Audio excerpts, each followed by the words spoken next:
Baik, Assalamualaikum warahmatullahi wabarakatuh.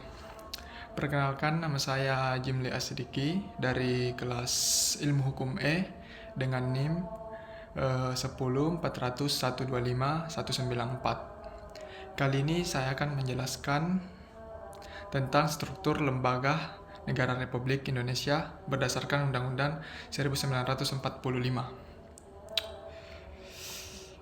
Sebelum itu saya akan menjelaskan dulu.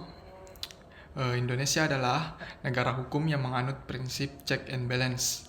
Artinya kekuasaan negara tidak dipegang oleh satu orang saja, melainkan dibagi ke beberapa lembaga agar bisa saling mengawasi dan mengimbangi. Secara garis besar, lembaga-lembaga negara ini dibagi ke dalam beberapa fungsi utama.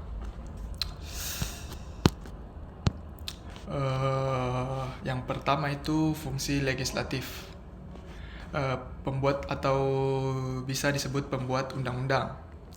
Di bagian atas kita melihat ada 3 lembaga legislatif.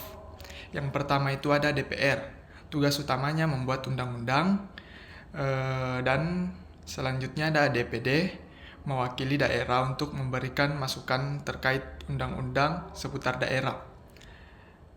Dan selanjutnya ada MPR, gabungan DPR dan DPD yang tugas utamanya menetapkan atau mengubah undang-undang. Dan ada pula fungsi eksekutif atau biasa disebut pelaksana undang-undang.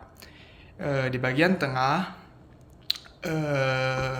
ada presiden dan wakil presiden sebagai kepala negara sekaligus kepala pemerintahan dalam menjalankan tugasnya.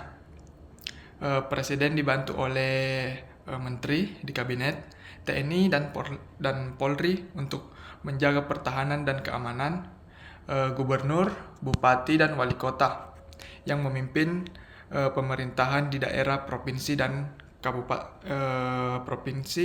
kabupaten atau kota.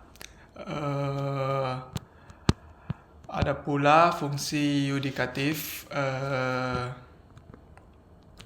kekuasaan atau bisa dibilang kekuasaan kehakiman dan hukum.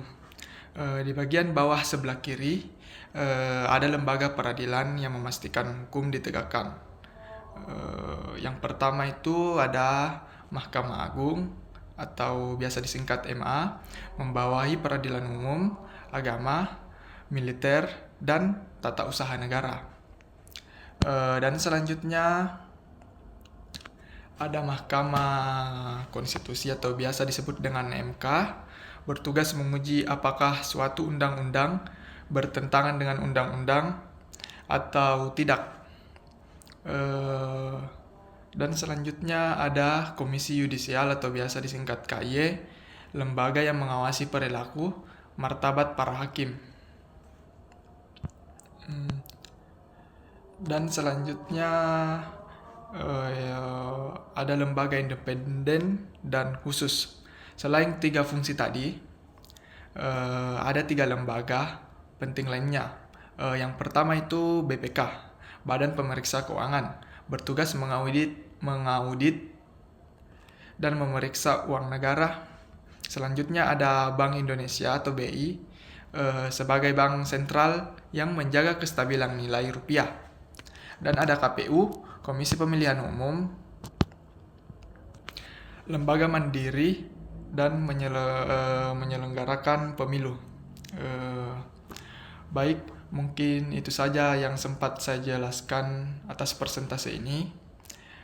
Sebagai kesimpulan, pembuatan undang-undang di Indonesia seperti bagan di kanan atas membutuhkan kerjasama antara DPR dan Presiden.